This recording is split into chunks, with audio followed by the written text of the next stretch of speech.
Any local recordings, Matt? Never hurts to make one, I suppose. Yeah, I'll fire up Audacity.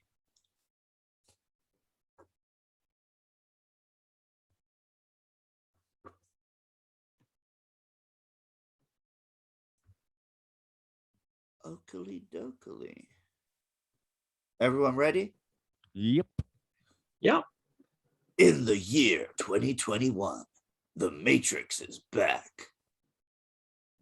Yeah, it's sort of a surprise. Like I knew Matrix 4 was in the works for a few years, but I didn't know we were actually getting the actors and at least one of the directors back. I thought it was going to be like a whole new thing, which hopefully it is in a certain way, but we don't know that yet because we haven't seen it. It's one of those films that was rumored for ages, to the point that I just assumed it wasn't actually happening. Yeah, I was expecting sort of a Bourne thing where it's like, oh, sort of like it's a new box to play in or something. But well, anyway, that's not what we're talking about today. We are on the second one, The Matrix Reloaded. This is Matt here.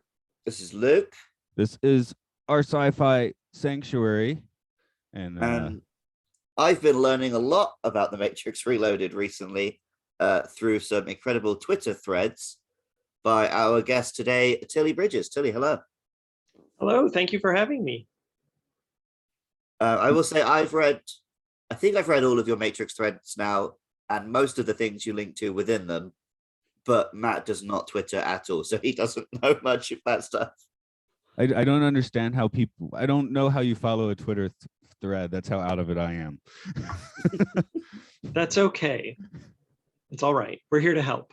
I've been told it's good I'm not on Twitter, so maybe I should stand by that. Although I do post, I see our Twitter says Matt's not on Twitter, which is basically true, but I am the one always posting the Twitters now. So I'm tweeting, as the hip kids say. That sentence told you everything you need to know about Matt on Twitter. Right. I think I've told the story of me seeing this movie for the first time in the podcast, possibly in the Matrix one. Yeah, I think it's quite funny, so go again. Okay. Yeah, I was working outdoor science, kind of like, with the hippies and stuff in Maine. And that's when this came out. So a group of us went out there. And at the time I was teaching outdoors. So I actually did have like a black raincoat and I probably had a black t-shirt, and I get in there having like a costume contest. So I just borrow someone's sunglasses, pop them on, and win the costume contest. So that was pretty exciting because I didn't know I was that prepared when I came.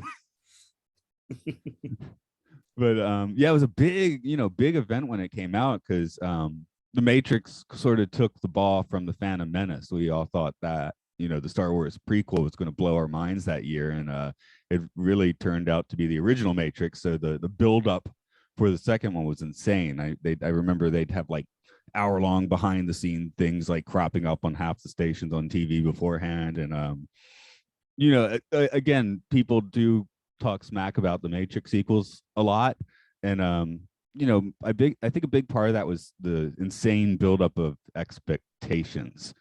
And now, Luke, you say you have not seen a Matrix movie in the theater yet because you were like 13 when it came out. So yeah, I think I was 12 when this film came out. But my parents would have seen it opening night in the theaters. And the whole like people don't like the sequels thing, I don't remember that being a thing until a little bit later. I think when Reloaded came out, everyone loved it. Yeah, I do remember people mentioning a bit of bloat on it, which is kind of true. Also, it's it's the middle segment, so it doesn't quite have a beginning, it doesn't quite have an end by design, of course. So yeah, but like the car chase and everything, people were just like, whoa. So I remember like the day the DVD came out, it was like I get home from school and it's like, okay, right, we're eating dinner in the living room tonight because you are watching The Matrix Reloaded. Like exactly the same as the first one was. But yeah, I've still yet to see a Matrix in theaters because I've never been old enough. Good, we've corrected that for you now. Tilly, what was your first experience on the first movie or this one, or a combination of the two? Goodness, it's been so long. I missed the first movie in the theaters. It was something we just hadn't gotten around to seeing, and all of our friends were like, "Oh my God, how could you have missed this? You have to see it. It's going to change, action and sci-fi movies," which it did. So I think we first saw it on DVD, but then I was instantly super into it for reasons that I didn't understand and would not understand for quite a long time until I figured out that I was trans and connecting with it on its trans allegory level subconsciously. I always really liked both sequels. I know, I don't remember at the time what the general consensus about them was, but I do know, after a while, definitely the popular belief seemed to be that, the sequels weren't as good and they were kind of bloated and kind of all over the place. And I disagree with that. And, but I also approach all of it mostly from the trans allegory angle, in which I think they've got a lot of really interesting and important things to say. So Reloaded is actually my favorite of the three, although I love them all. So, and to that thought, Luke, you should probably go on with that story you were telling me last night, where you were listening to the first one that we did. I re-listened to our episode on The Matrix, the original film, which we did pretty early in this podcast. And listening to it, like, since we did that podcast, I've read up and watched a lot more on the fact that The Matrix is a trans allegory. And when I was listening to our podcast on the first one, it felt really weird how we didn't mention it. And there were multiple times where we start to make a point and we don't know how to conclude the point because we were missing that element of the film. We would say, like, "Oh, I feel like it's trying to say something. Don't know what, though." So, well, I think that makes sense, though, because I was the same way back when I thought I was a cis man. There was a lot of it that I was almost that exact same way about. And it wasn't until realizing I was trans and watching it again and knowing that they intended it to be a trans allegory. It was intentional. It's not accidental. So it just blew my mind how many layers there are, how deep the allegory goes, and what they were saying about the experience of being a trans person. And then it blew my mind again when I sat down to write my notes for the threads I'm doing explaining the allegory to people.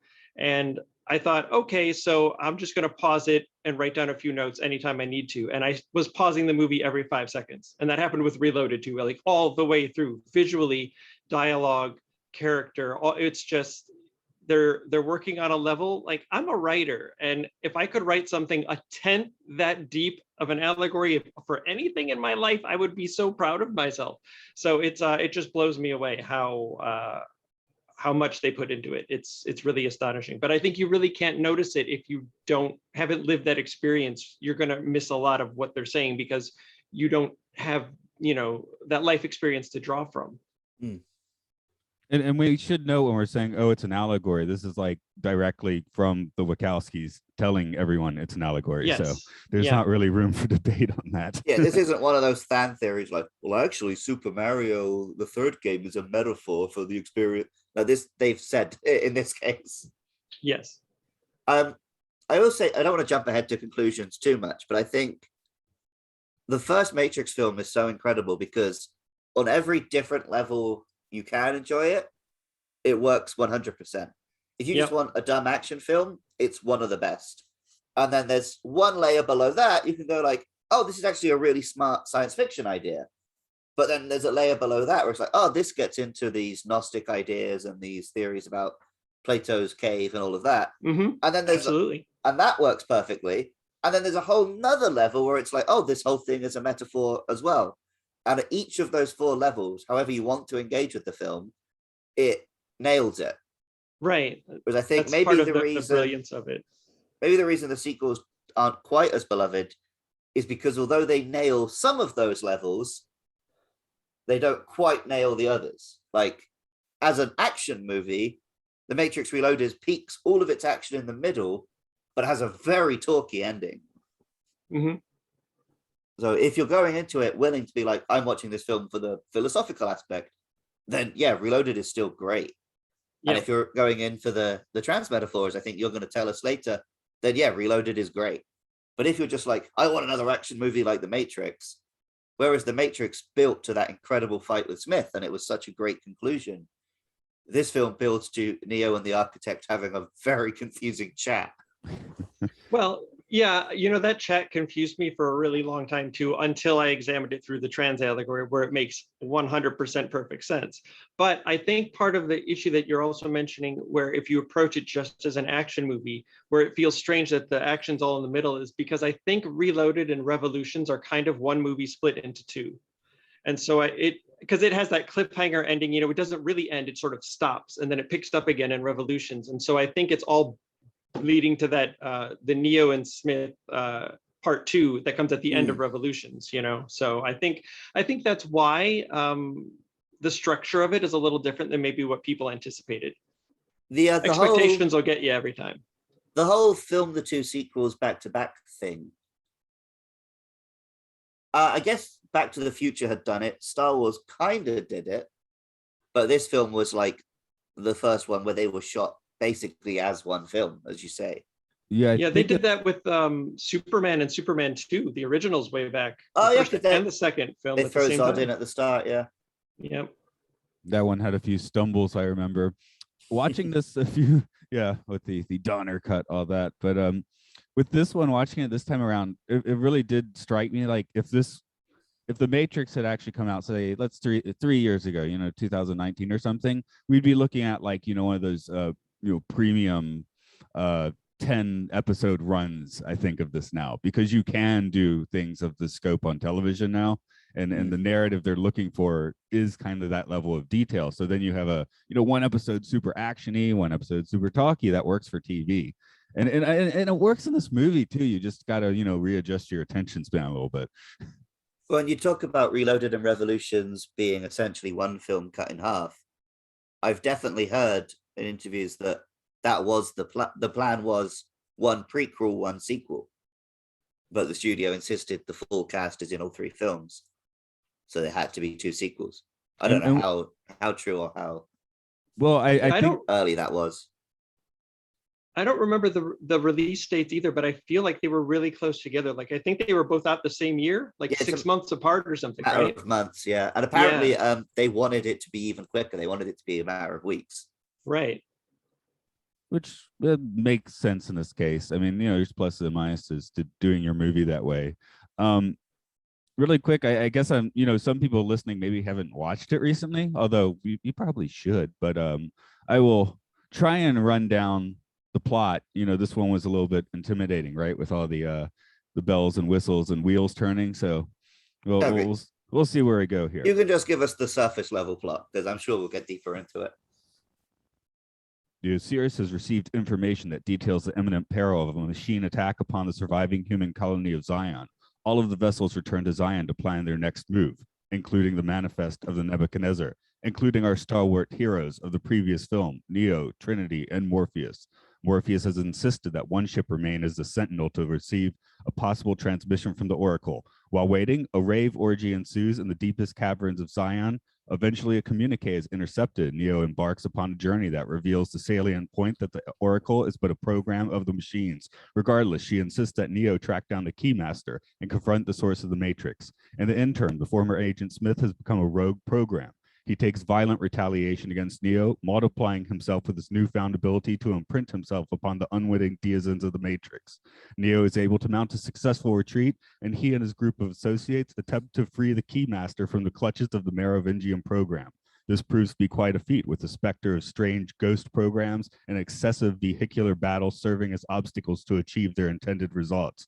Once Neo goes full Superman, the Zionites have the Keymaster in their presence, but achieving the end of communion with the source of the Matrix will require a heist-like plan. Once one crew is served defeat by the machines, Trinity must enter the Matrix to ensure that the plan plays out, sacrificing herself in the process. Neo confronts the Architect, who tells all and serves Neo with a choice of ensuring the continuation of the human race or saving his lady from the clutches of cruel fate. Neo chooses love. Once detached from the Matrix, our heroes are confronted with a devastating assault from the machines. Neo displays some of his Matrix powers in the real world to stop them, and the effort places him in a state of coma. He is shepherded to the sick bay of a Zion ship right alongside a manifestation of Smith, that has found his way outside the Matrix. We are promised with the conclusion before Rage Against the Machine starts blasting along with the closing credits. You needed more vis-a-vis and Yeah, I know. subsequently. I know it needed more time because I wrote it at 1:30 last night. So Fair enough. just yeah. I knew I was kind of half arsing it, but It took me a second to realize you were doing the architect. And I was like, why is Matt rushing so hard? also because it was really long. Yeah. We usually let's do a quick chit chat about the actors. We did a fair amount of talk in the first one, but we have a couple new faces here. And Luke, I might want to bat the ball in your corner for that because I don't have names on the tip of my brain. I have got the IMDb up, so I mean, we could start with the obvious ones, right? Like you've got your Keanu Reeves and everyone coming back.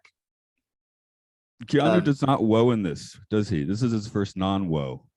Yeah, he's 100% playing like second phase Keanu in this one. Yeah, because we talked about the first one being kind of zero Ted here.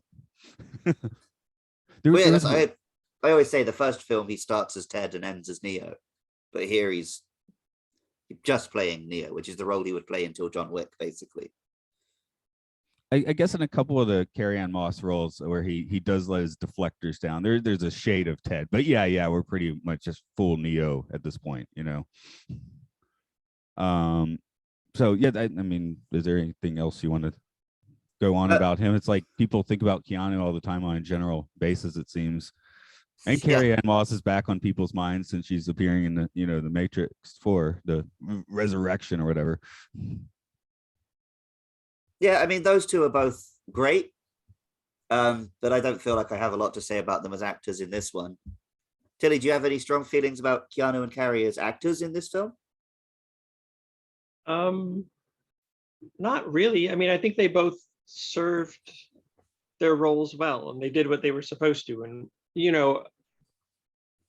I too just approaching it from the allegory aspect, that they're each an aspect of the same person and reflecting off of each other. So they sort of, I mean, I think they work really great together. Going back to even the first movie, casting the two of them in those specific roles, I think was really, really good for a lot of reasons. And it continues through here and through Revolutions. They just, they're perfect together as a pair. Yeah, I was sort of noting this time. I was like, actually, they are quite similar looking when you start to think about it. So, and on the Nebuchadnezzar, where they're both in the gray sweatshirts, I mean, they are like almost twin looking at that point, with different haircuts, of course. But hey, Keanu's rocked that other Carrie's haircut in the past, so. The actor, I think, gets to make a big jump between the first film and the sequels is Lawrence Fishburne. Because we very rarely get to see Morpheus show humanity in the first film. Yeah, when they're like, oh, Morpheus is crazy. By the end of this film, you're like, yeah, Morpheus is kind of crazy.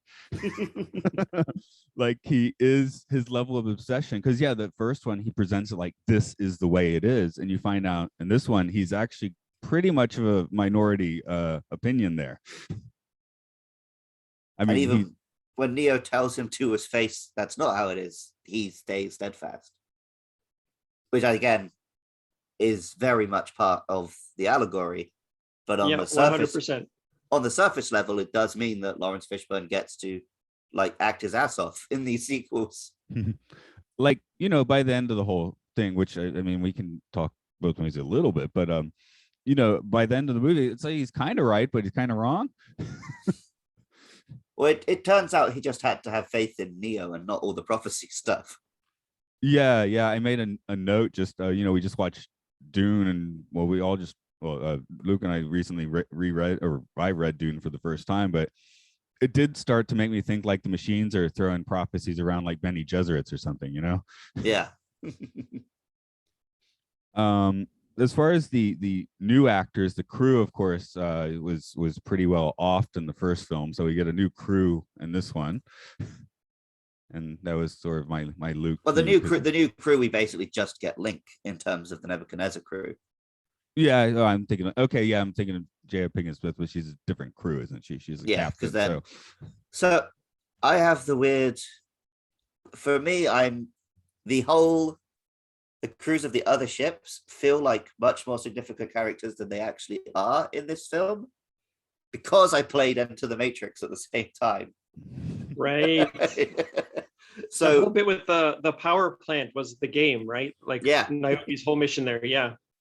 so yeah, you get like 3 seconds of action in the film for that, but for me that was like the exciting climactic mission of the video game that I played. Yeah.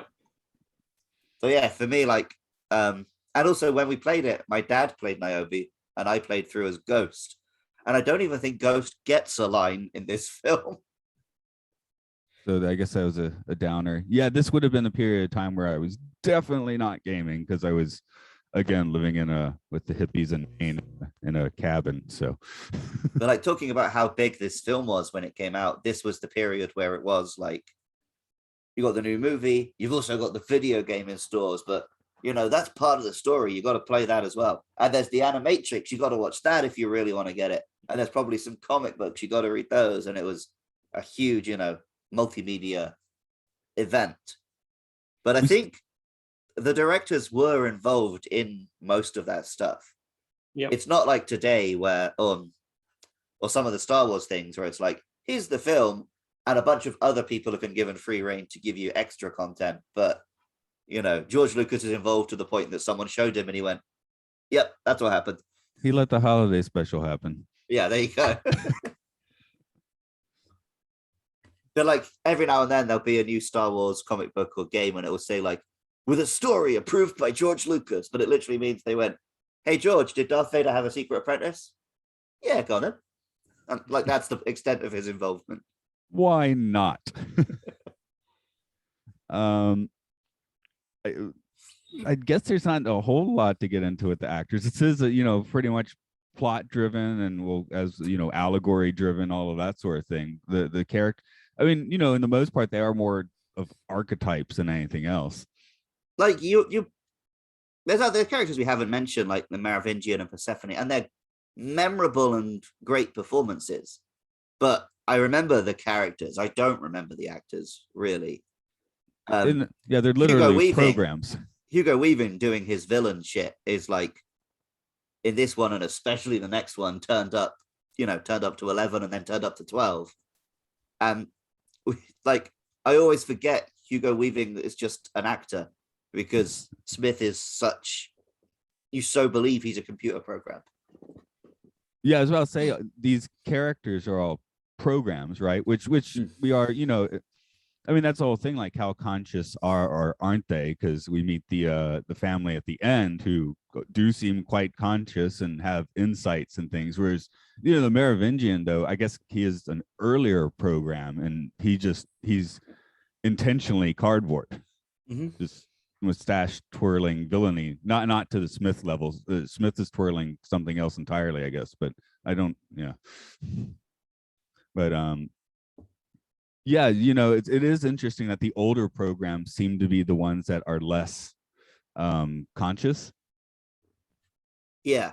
Well, yeah, it's like he acts like an early video game enemy. He just consume, expand. He doesn't think beyond that. That's like corporations too, right? Yeah.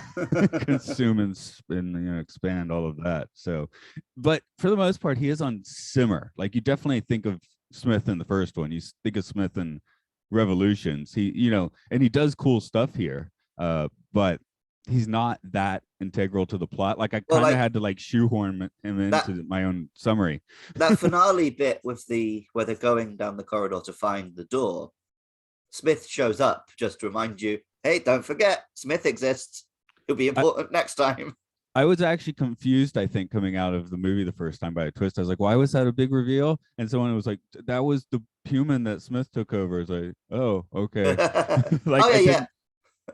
And him as well. But yeah, a lot of Smith stuff, they're just dropping seeds so that he can be relevant next time. I did notice the car chase, they fight agents.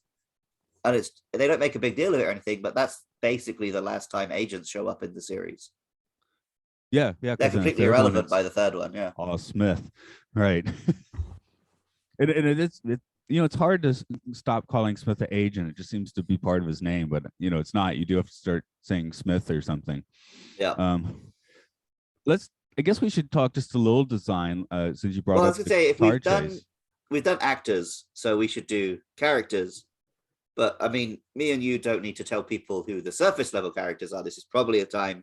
If Tilly, do you want to tell us who the characters are as part of the metaphor?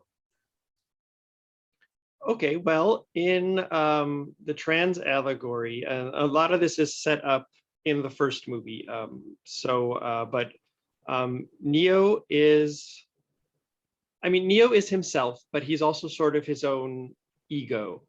And Trinity is his self-actualization. She is the trans woman that he is on the inside. And Morpheus is his super ego or his subconscious, the thing that's been telling him all along, hey, you're trans, pay attention to this and do something about it. And sort of driving him to become self-actualized. Let's see, what else? Though that still holds true through all three of the movies. So that part doesn't change. Link in this movie sort of functions as Neo's doubt.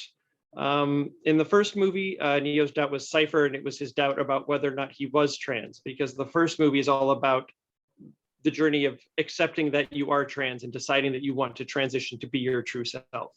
And the second movie, Reloaded, is all about why did I choose to transition? Like Neo's always asking that question through this movie, why? And that why is, why did I choose to transition when it has made my life so hard? Because once you do transition and you come out, you notice that the entire world is out to get you. It is a constant battle every day, all day, on 1,000 different fronts, just trying to exist in this world. And so when that happens, you get so tired, you get so beaten down, and it can make you think, why did I do this to myself? Why would I still have done this knowing how hard it was going to be? And so in this movie, that's what Link represents, the doubt of, should I have done this in the first place? Was this the right decision? I am trans, but was it right to transition to self-actualize myself? The Merovingian and Persephone represent a trans person who rejected their transness, made the opposite choice from Neo.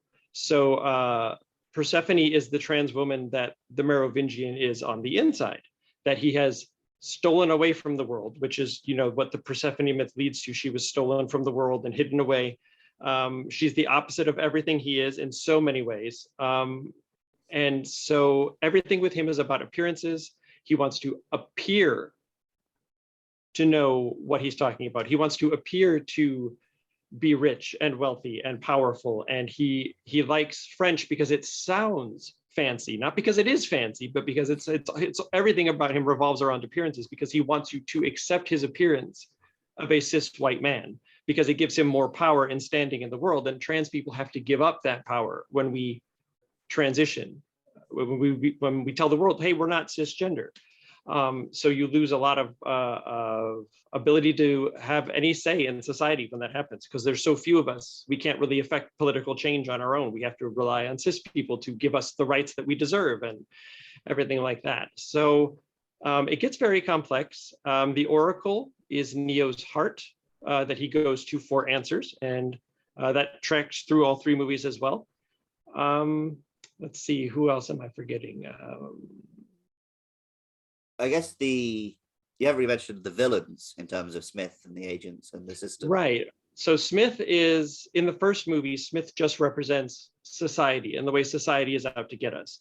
In this movie, he's sort of changing. He has seen what Neo has done, his self-acceptance, his choosing to say, I don't care that the world is going to come for me. This is who I am and I have to be myself.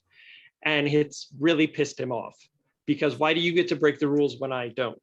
And so what you see here in this movie is Smith is sort of becoming this aspect of society that gets really mad at us for being who we are, not just not giving us rights or not allowing us things by default, which is the way society is set up, but choosing to actively harm us. It's sort of getting into transphobia and the way people specifically legislate against us to do nothing except hurt us, like trying to take healthcare away from trans kids, to try to prevent trans people from playing sports as their true gender, when all the science says there's absolutely no advantage to that whatsoever.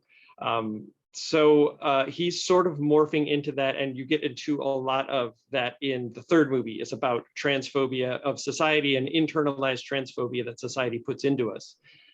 And then there's, who did I forget? I'm forgetting somebody. The Architect, maybe? Well, the Architect, yeah, well, the Architect is the most blatant surface level.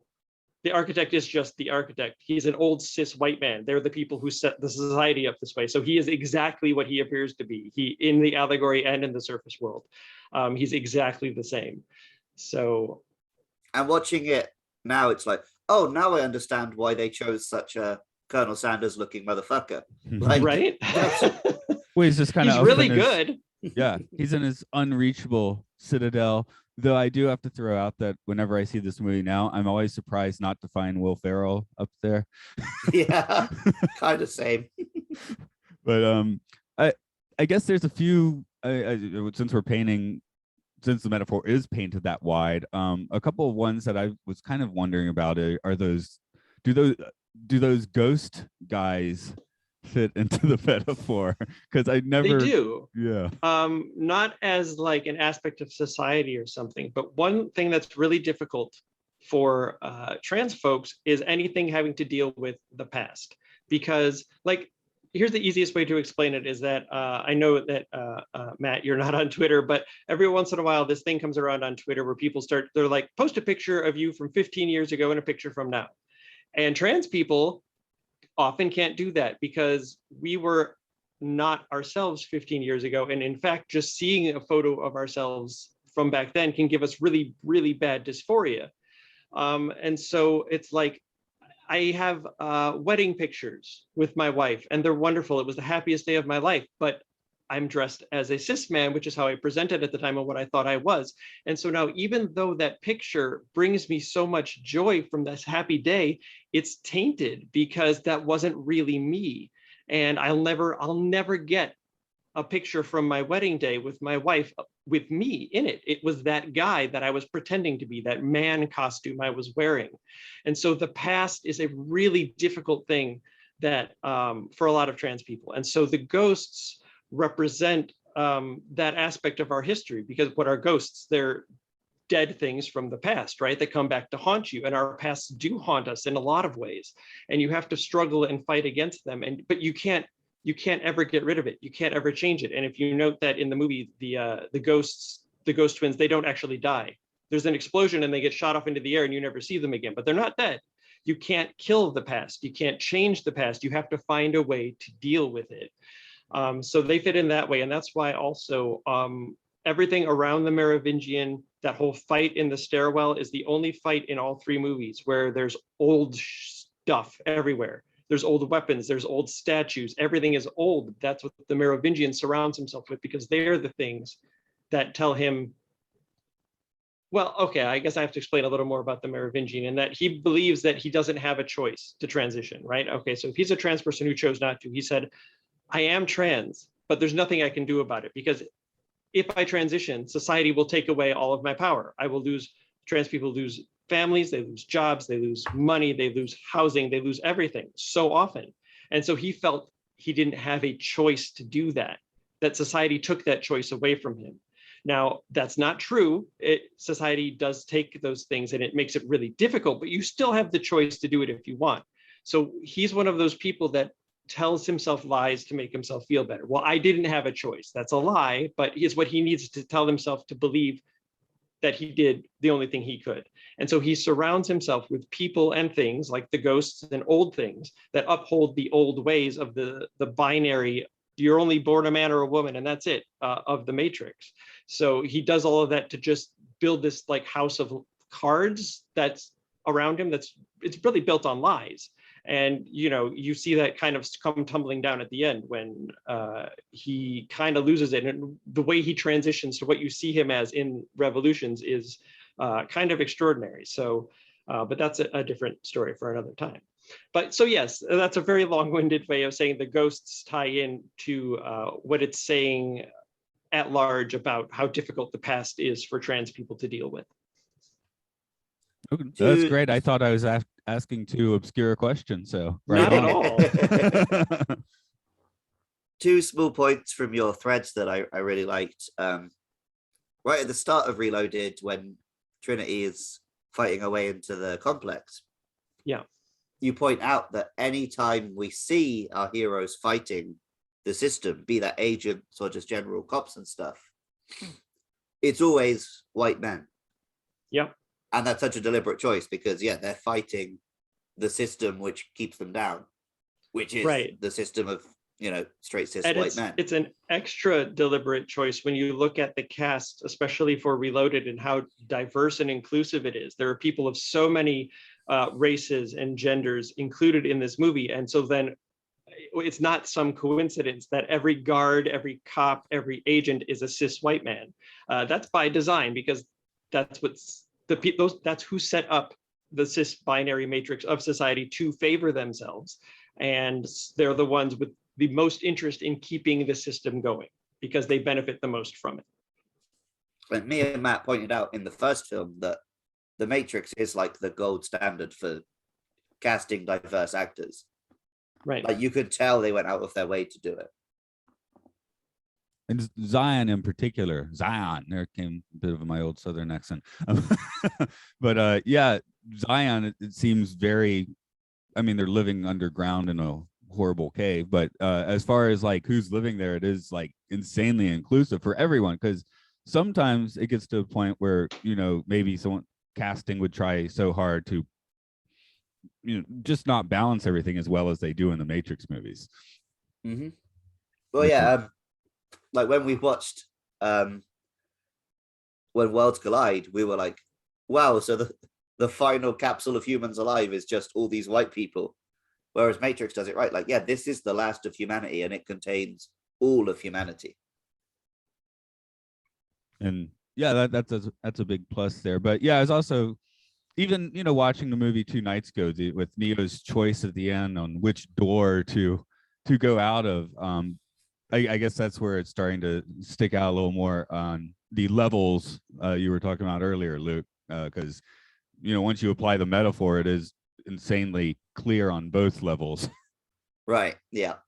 Now, the other one I briefly wanted to mention before we move on from talking about the cast and the characters, when me and Matt talked about the first film, we were, at the time we did that, I really wanted to talk about the co-opting of the red pill and the whole the alt-right thing and everything. And because I wasn't aware of the trans allegory, I was like, this film seems like it's saying, oh, straight white men are the oppressed ones. And that's why these people took it that way.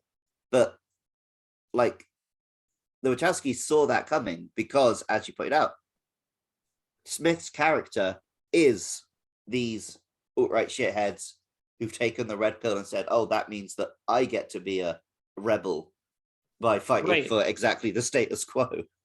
Exactly. That's exactly the thing. Yeah. In both the first Matrix movie and in Reloaded. And it's probably also in Revolution somewhere, but I haven't done my notes on that yet, so I haven't noticed the moment. But in each of those, the first two anyway, there's a call out moment where they see the co-opting of it coming. They see the MRA guys out there and they're like, you're just tools of the system that you don't even realize. The system is hurting you too. You're doing its bidding by thinking you're outside of it, but you're doing exactly what it wants you to do.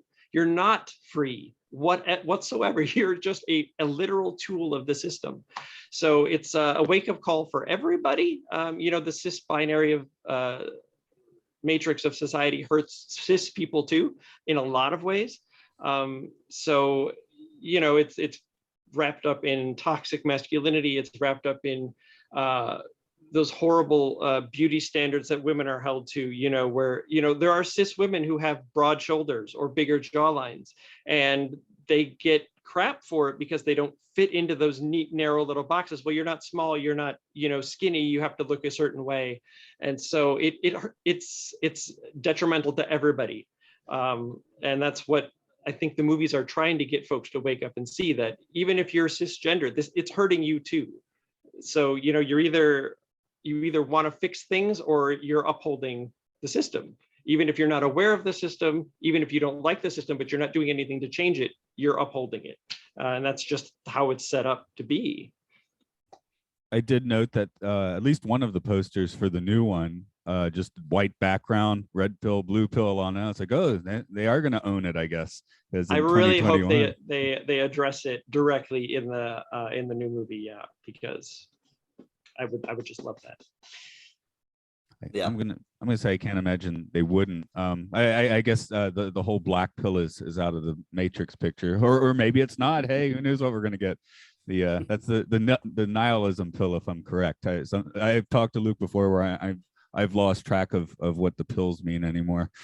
Because I know a few years ago, was it Maroon 5 put out red pill blues, and people are like, you don't. I don't know.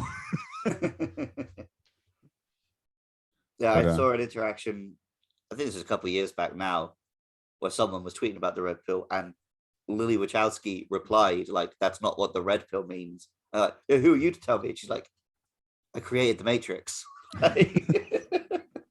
Yeah, there was a great bit on Twitter going around with Elon Musk and Ivanka Trump talking about how they were red pilled and everyone needed to wake up. And Lily Wachowski just replied to both of them and said, F you. And it blew up everywhere. And it was just amazing. I'm like, yeah, go kick their asses. So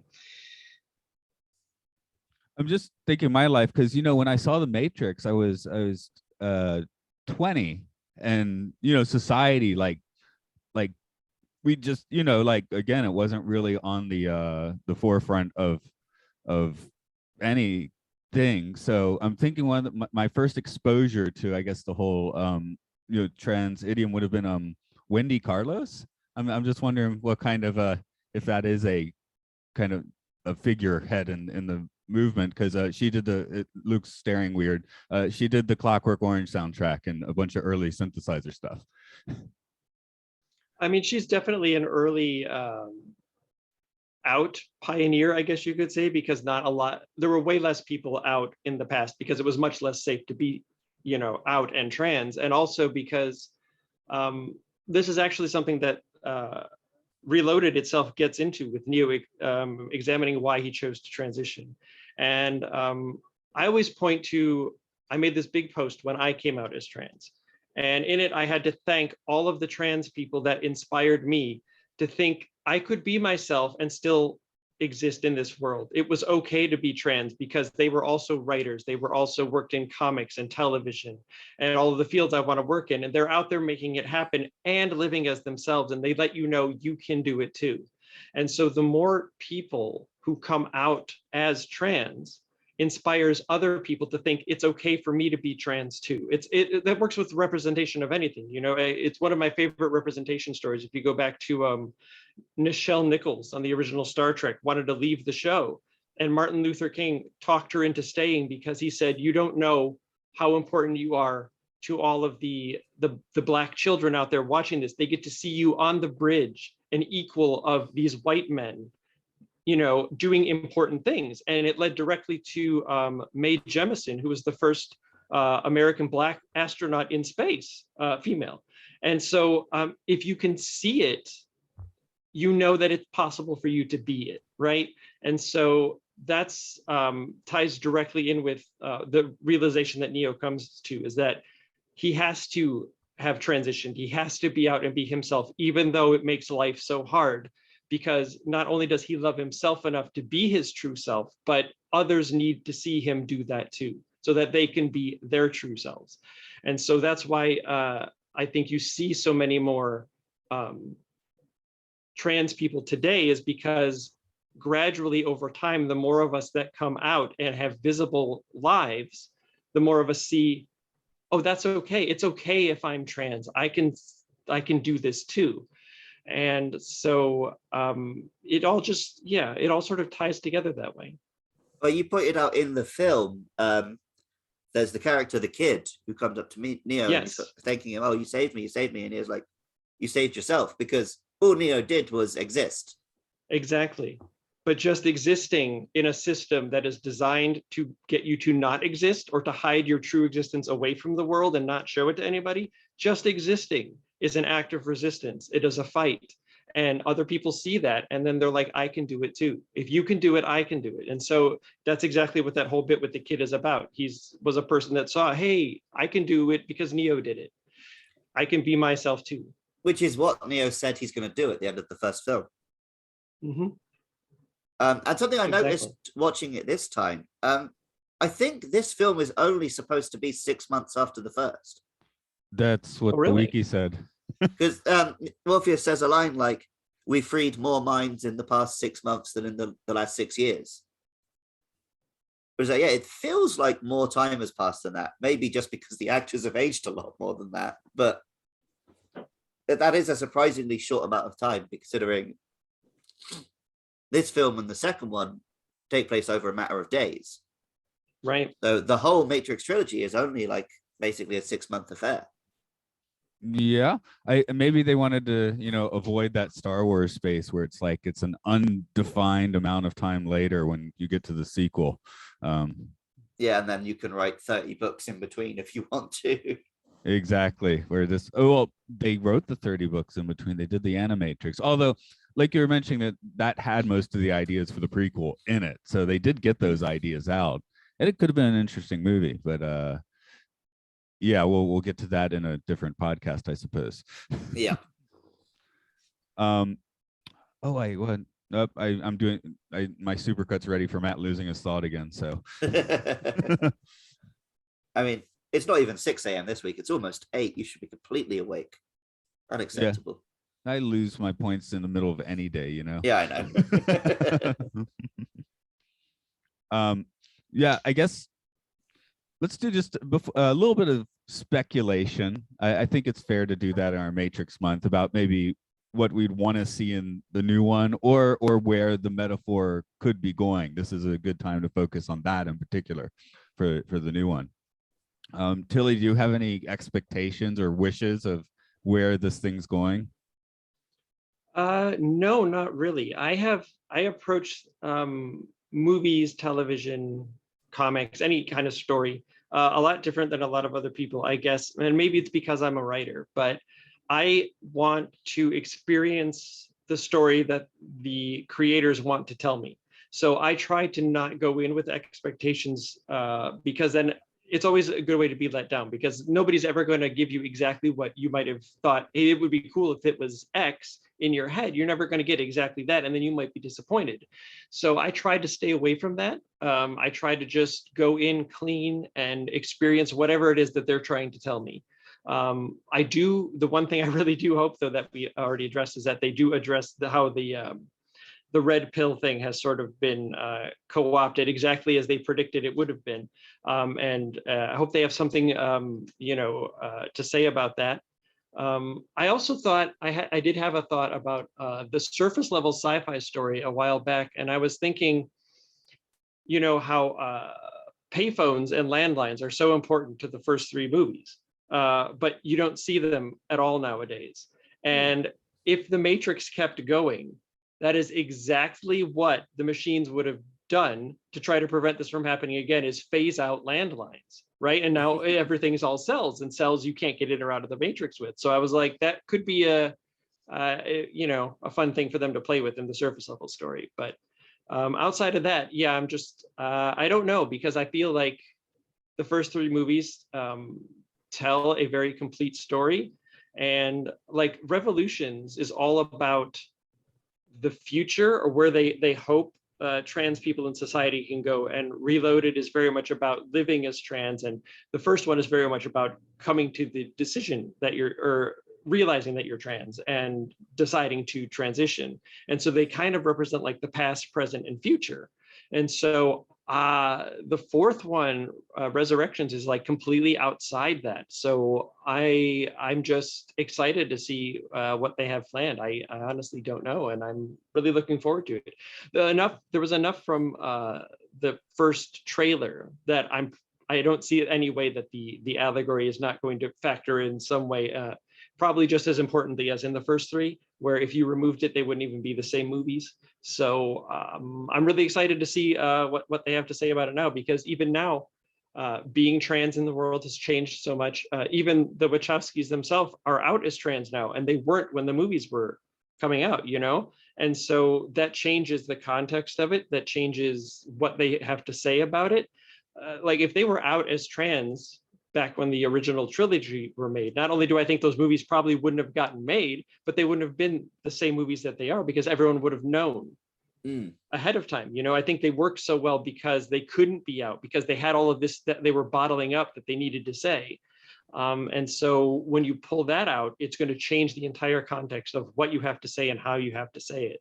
So I think it's going to be very different from the first three, but I'm very excited for it. I think the reason I am so excited is that I have absolutely no idea what to expect. Yeah. I've watched that first trailer. I hope I don't see anything else now until I sit down in the theater to watch the film. But I don't have a clue. And that's great. When was the last time I watched a film and I didn't have a single clue what was going to happen? Like, I'll tell you, the film that's going to disappoint me this December is Spider-Man, because I've got ridiculous expectations. See, like, those expectations, they always get you. 4 hours of all three Spider-Men hanging out, then like... Well, I think maybe that's why the second and third Matrix have a little bit of a sketchy reputation, is because people went in with such strong expectations. And I especially, well, I was in the southeast of America, right? Atlanta's somewhat progressive. Athens is, but outside of that, it's not. So people very much took the first Matrix and put a very Judeo-Christian metaphor layer on it, which the second and third movie, shatters against the wall, which I think is fantastic. Because you can easily get into, things about Buddhism. There's some, again, there's so many facets to take the movie in. But yeah, with Wachowski's life, like the fact that they have come out as trans now, that just makes that so much more central to this, where really nobody noticed at the time, or not many. I mean, some people I'm sure did, but 95% of the population probably didn't.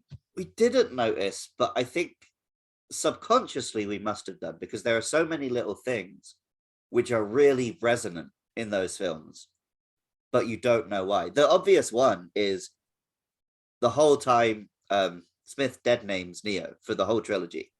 Yeah. And that feels wrong. You hate him for it. But at the time, I didn't know why I hated him for it.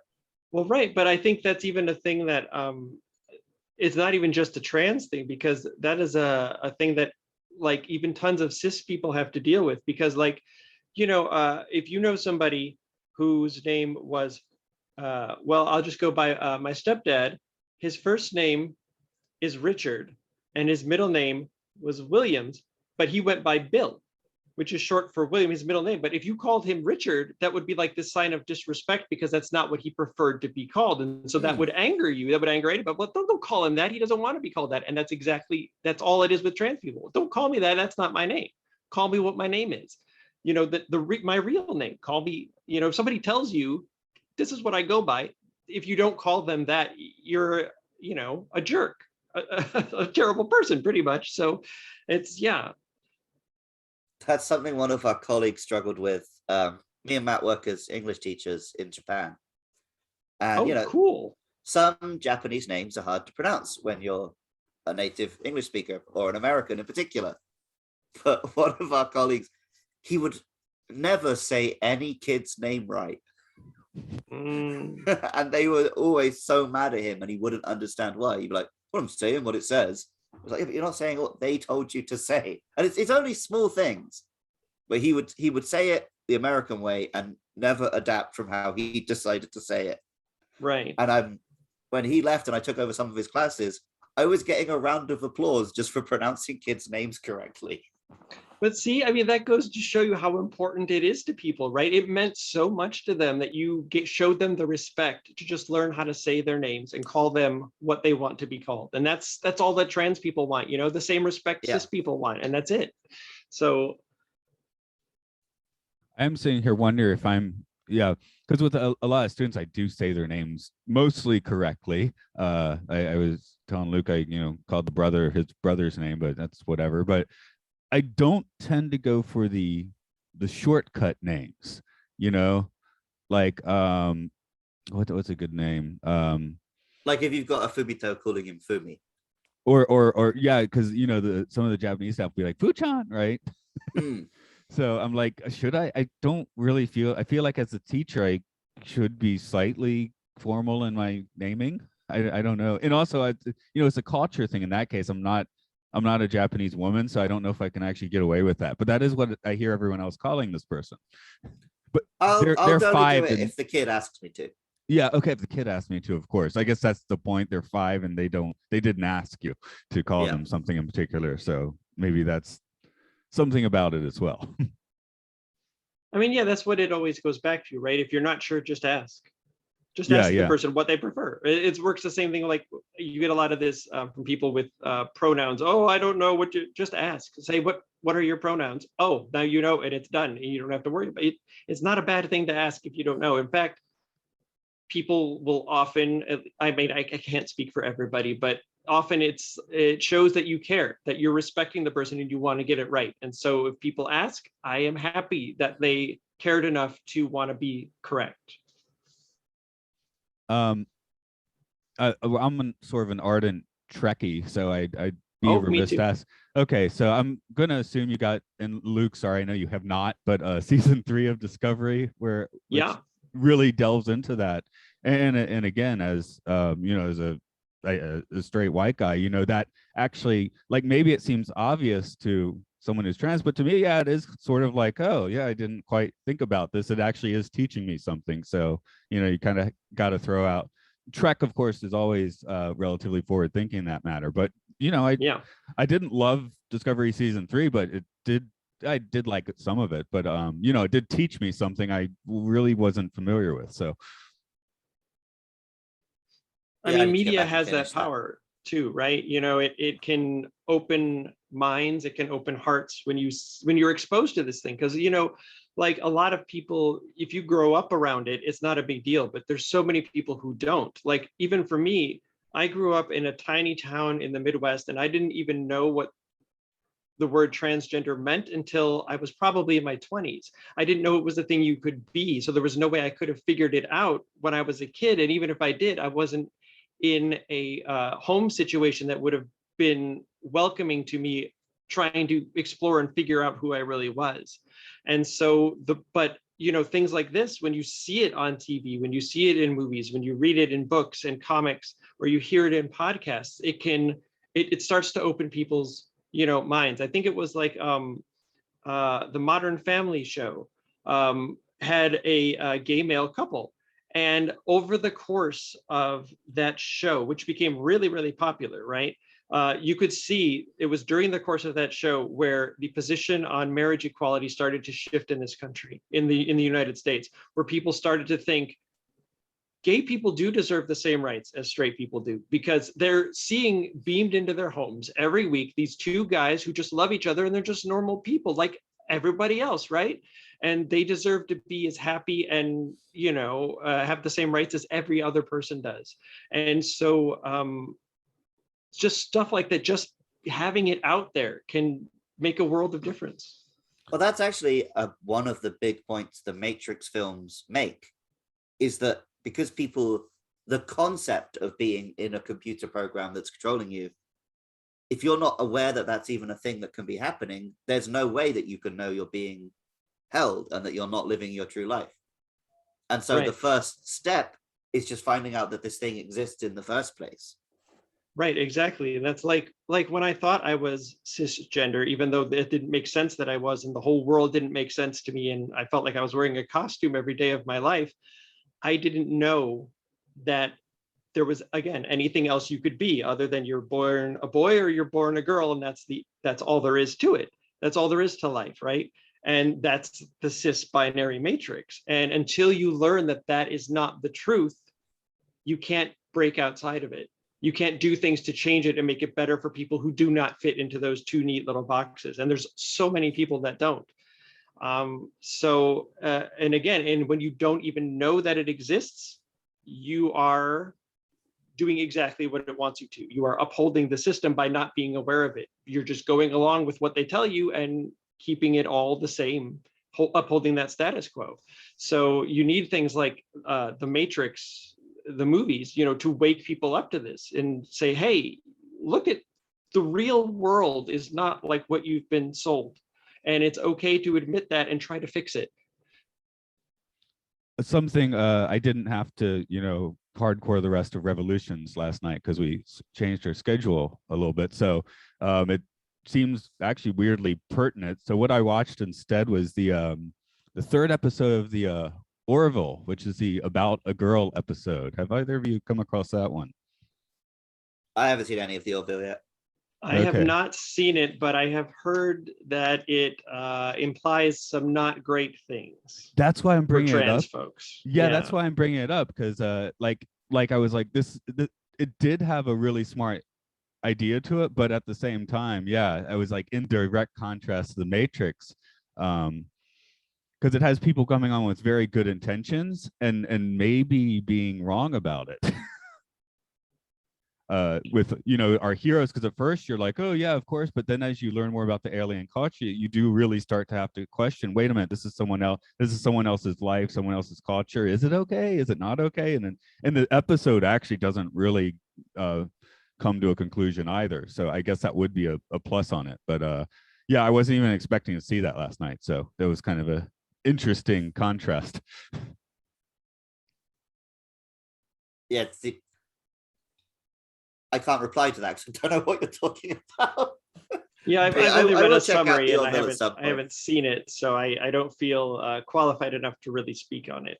Okay, it's just very different from the Matrix. Basically, it's a just throw it out because it is an interesting contrast, especially against the Matrix. Is we have an alien species where everyone is male, so all the couples are technically gay couples. They lay eggs, and the couple on the ship has a girl, which is supposed to only happen every 75 years or something. So they're like, oh, we have to go get the procedure done. And the crew's like, no, don't get the procedure done. And it just becomes super like, well, yeah, you really don't know who's right and who's wrong in the episode. So on that, it did seem right, but it got you thinking about it at least. But yeah. Like, I guess the difference is the Matrix is made by two trans directors and it says so much without being explicitly trans.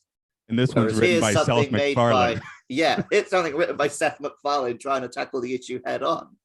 So yeah, big difference.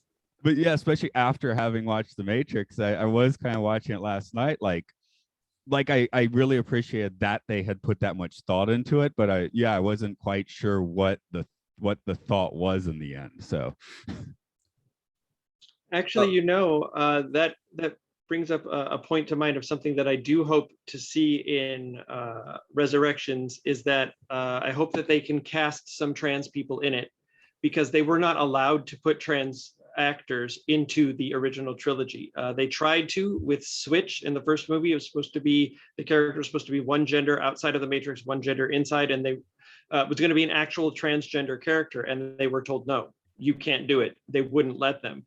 And so, you have these two trans women that the world didn't know were trans women at the time, trying to tell a trans story about the trans experience and being told trans people can't be in it, right? So it's a miracle that they got the 3 movies made at all, and used, hundreds of millions of dollars of Warner Brothers money to tell a trans story without them even knowing it. That's kind of brilliant. But now, since, Lana Wachowski's directing it, and she's out as trans, I really hope that they can put trans people on the screen, because that is also important. It's important to tell our stories and explain to the world what it's like to be us, but it's also important to see trans people, again, for the same reason. Oh, look, I could be an actor because that trans person's an actor in this giant movie, and maybe I could have that career too. So it's a really important thing, and I hope that there are some in there somewhere. Yeah. Well, me and Matt are going to have additional podcasts to get into giant robots and philosophy and stuff, but we're an hour into our Matrix Loaded podcast and we've barely mentioned kung fu and car chases. we've got that. We'll be getting to that in Revolutions, I'm sure. So, but I do just want to say, like, that car chase is one of the best ever put on film. Yeah, while you were getting on Zoom, I was just mentioning like how I was watching on Blu-ray until you said you watched on 4K, and I was like noticing the raggedness of some of the digital effects, but then like Nolan style, when you have those insane car action with actual vehicles and stuff, they had to build a freeway for that, I believe. Yep. Well, my favorite fight in the film is the fight on the stairwell, where he's fighting the Merovingian goons. And I think the reason that one works so well is there's very little CG, just cool choreography. Yeah. So, and what was it with the original, the fight choreographer? Like, he didn't want to do it, and they just kept making ridiculous demands, and they wanted to get, you can have that. There was a Hong Kong fight director they really wanted to get in, but he didn't want to do it. So he was making demands, thinking that he was a polite way of saying I won't do it. Saying like, okay, I'll do it if I have complete control over all the fights and I get paid $5 million and blah, blah, blah. And they were just like, yes, okay, yes. So he got to the point where he's like, well, I guess I've just got to make this film because they've given me everything I could possibly demand. So, and yeah, obviously it paid off because it reinvented Western action cinema. Got their money's worth in that. The famous fight in this one is the Burly Brawl. Yeah. Which is great in a lot of ways, but also has like extended 10-second shots where Neo looks like a PS2 character. I've seen YouTube videos that make that clear. Yeah. And what I couldn't remember exactly what was wonky about that scene. So I will give watching it this time. I was like, I don't remember what's wrong with this. I know something's wrong with it, but I'm not seeing it right now. So I guess it's okay. Well, one thing I've noticed is, for me and a lot of the people I talk to about films and stuff, we are also gamers. So we're very used to seeing computer generated imagery. Whereas I think a lot of the general movie going public, what I think of as terrible CG, I don't think normal people notice it as easily. So there's films like this where if you go on the internet, everyone's like, oh, this is the worst CG I've ever seen. But like when my uncle watches the film, he's like, no, it looked fine to me. And you got to remember that you're in the bubble of people who look really closely at really dumb shit like this. Yeah, for me, I guess the biggest crime for CG is the lack of mass, the lack of tactile look. Like you kind of notice when that happens. So yeah, it does seem to be hard.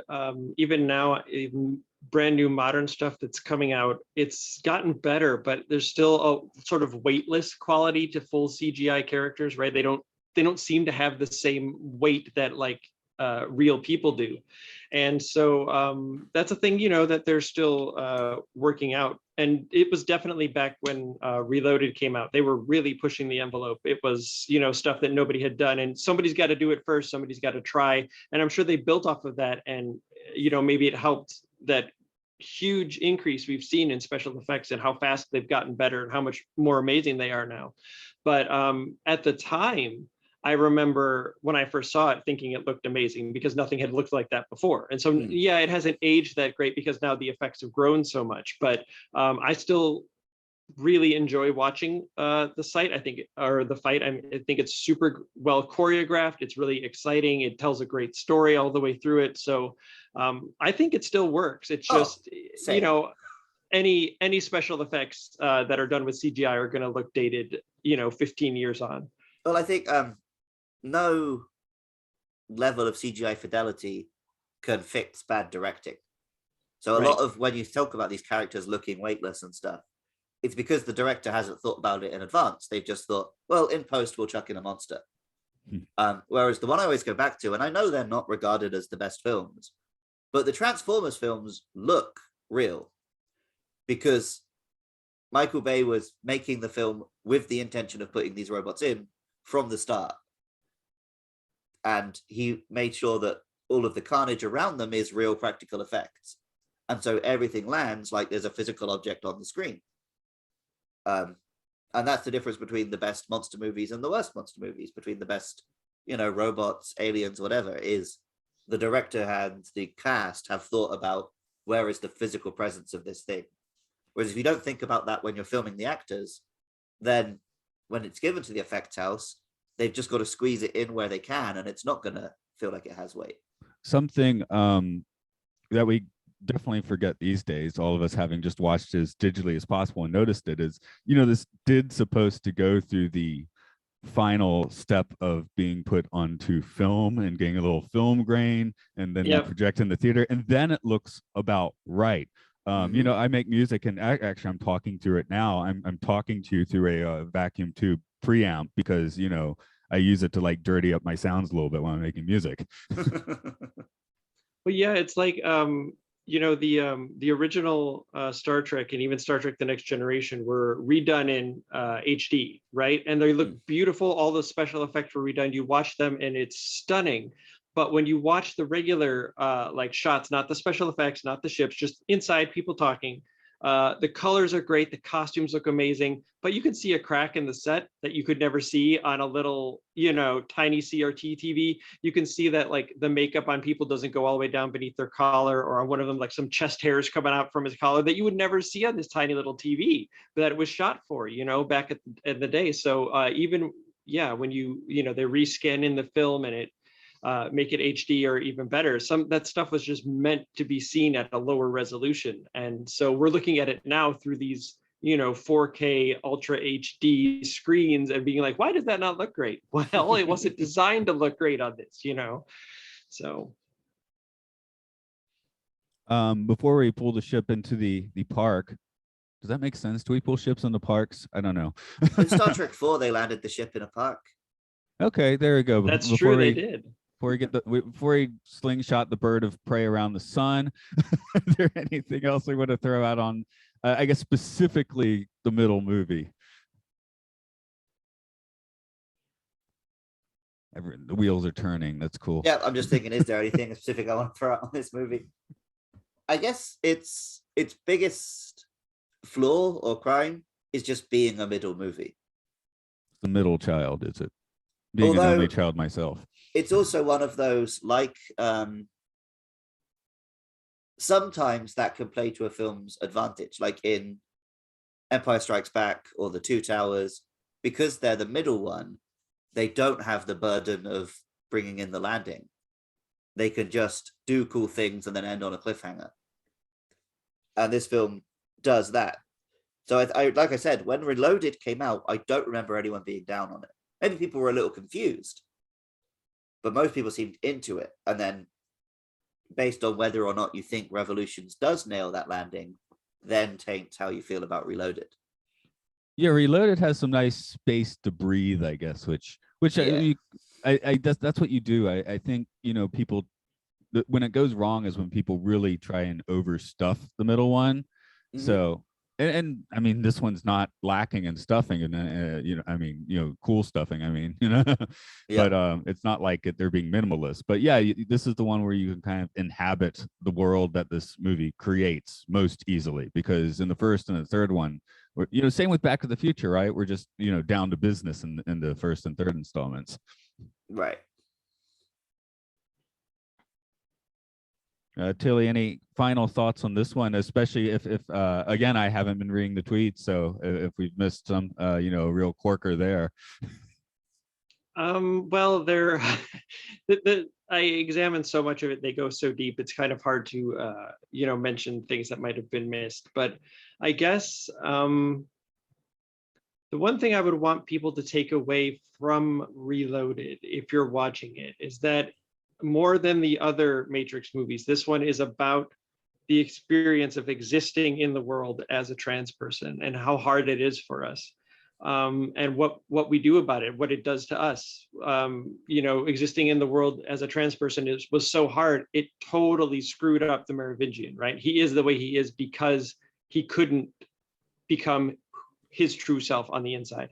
The Burley Brawl, that is just Neo out existing as himself in everything that society throws at him. It's misgendering, it's dead naming, it's legislating us out of existence. It's, I was surprised to discover this, but and I didn't discover until after I had come out and transitioned, and I started, more things become obvious to you, then there are still 35 states in the US where it is legal to use the trans panic defense in assault or murder, which is basically saying, oh yes, I killed them, but I found out they were a trans person and I panicked. And the state goes, yeah, that's fine.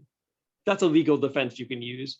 And 35 states in this country still allow that. And it's like every little thing like that. There's so much of it.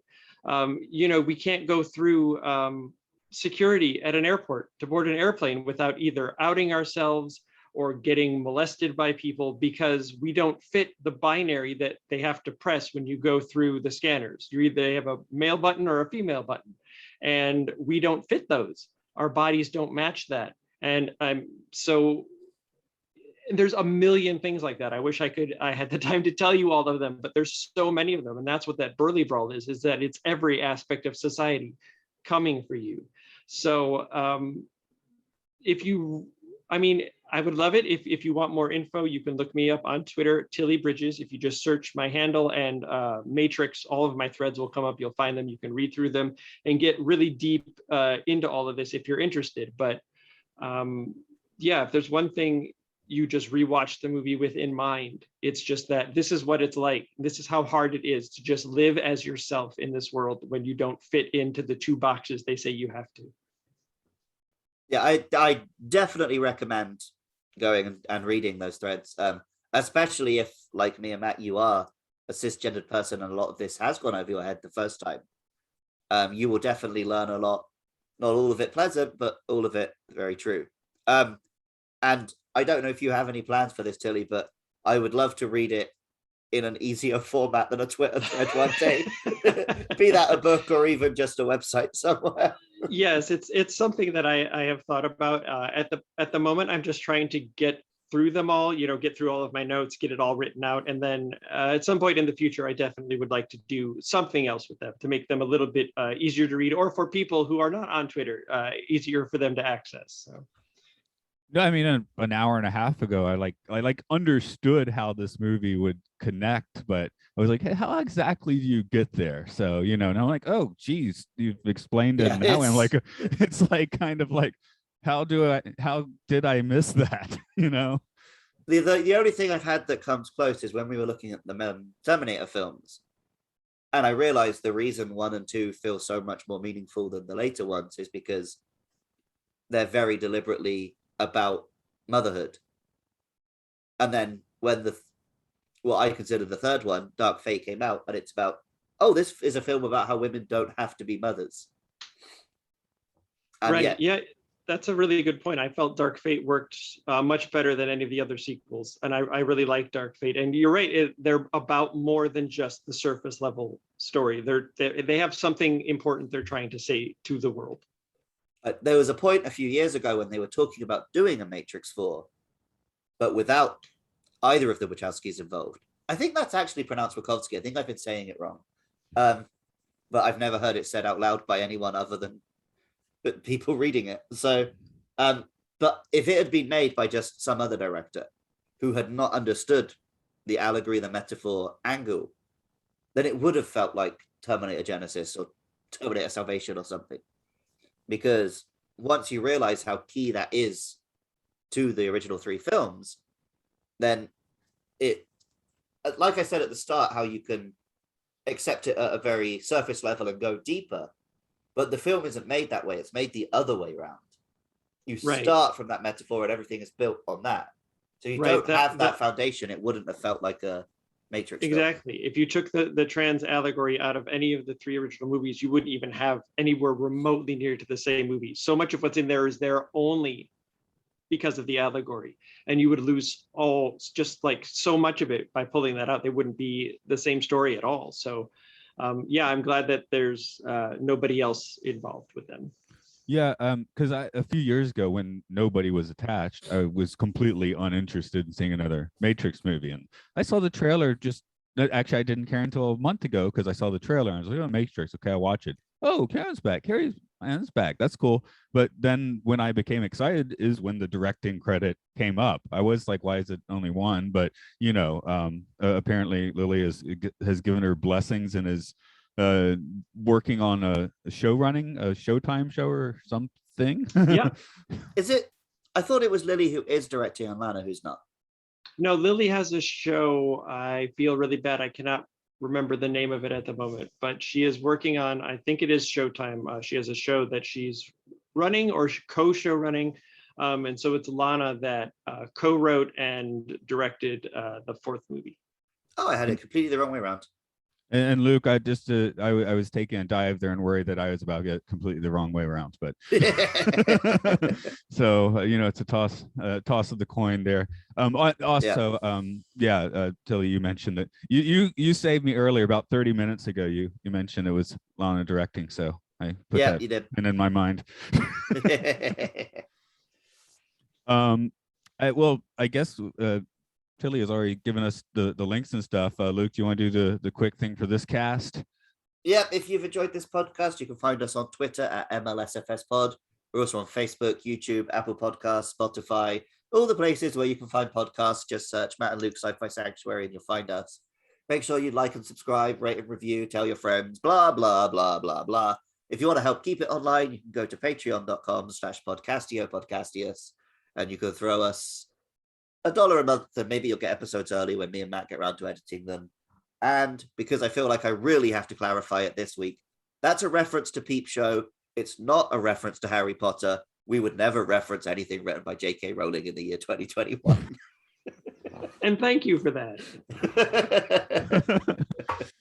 It took me a second there when you said Harry Potter. You had to take that. Yeah, the okay, I get that now, but Tilly, thanks for coming in, because sometimes we get an insane fun tangents, and sometimes we get our minds blown real time, and that's certainly what happened today. So the Matrix blew the mind, and my own podcast of the Matrix has now done the same. So that's kind of cool. Well, thank you for having me. It was a joy. Yeah, thanks so much for joining us. Like when we found out about the sequel, I was like, oh, we should do a Matrix month, and it was like, there's absolutely no way we could do all 4 films and not have a trans guest. So I'm really glad that you were happy to join us. My pleasure. So Luke, which Matt, door? This part of the podcast is inevitable.